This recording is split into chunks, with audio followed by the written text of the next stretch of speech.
This has nothing to do with the album, but it's dang near midnight. I've been making videos all day, and I'm pretty tired. So my my voice is getting deeper. I swear to God, I'm not doing that on purpose. I swear to God, I'm not. But it just so happens to be getting deeper the more tired I get because I guess my body, I'm just not putting as much energy into speaking. Okay, let me grab my notes. Okay. Insano, Kid Cudi. Kid Cudi, I feel like, is one of the most overhated rappers that I've ever seen in my life. People pretend like he doesn't have one of the greatest legacies out of a lot of rappers around right now. I shouldn't say all that.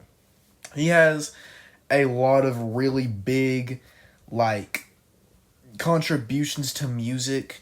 A lot of people say like his inspiration came from Kanye, which is true, but Kid Cudi is also the reason we have a lot of rappers. Travis Scott would not exist without Kid Cudi, which I guess you could also say wouldn't exist without Kanye.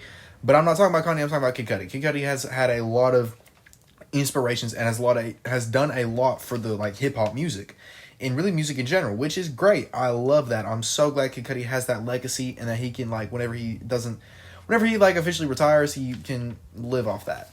Kid Cudi's like initial return to music, which he's had like my bad, I had to move my tablet. He has had like two of. He quit once, like for his mental, and then he came back with Man on the Moon 3, which is a really good album, by the way. I love it. I've never really had the chance to tell anybody that because like Kid Cudi's not the topic of a lot of hip hop conversation. I love that album. I think it's really good.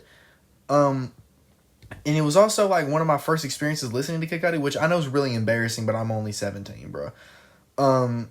It's really good. That was really cool. A really cool introduction into Kid Cudi. And then he quit again after he dropped that album for Intergalactic with his movie. That I really liked the movie, and I liked the way the music is used in the movie, but I don't mean that like listen to it by itself. The only song I took from that, I actually have the reaction back when I used to do like reactions to albums. I have that on this channel. It is there. The only song I took from it was Can't Shake Her. There was a couple other ones that I liked, but like it was kind of bad. It was nowhere near as good as I thought it was going to be. And this one, Insano, you can definitely tell Kid Cudi is just having fun. He's having so much fun, and it does rub off on you a little bit in the production. The production's all over the place. It's really cool. It's like, it's dancey, it's crazy, it's fun. I like it. But to be honest, it just doesn't hit. One, it's too long. It's way too long. If the album was shorter, it wouldn't. I don't know. Like, there's so much time for it to try and hit, and it just doesn't.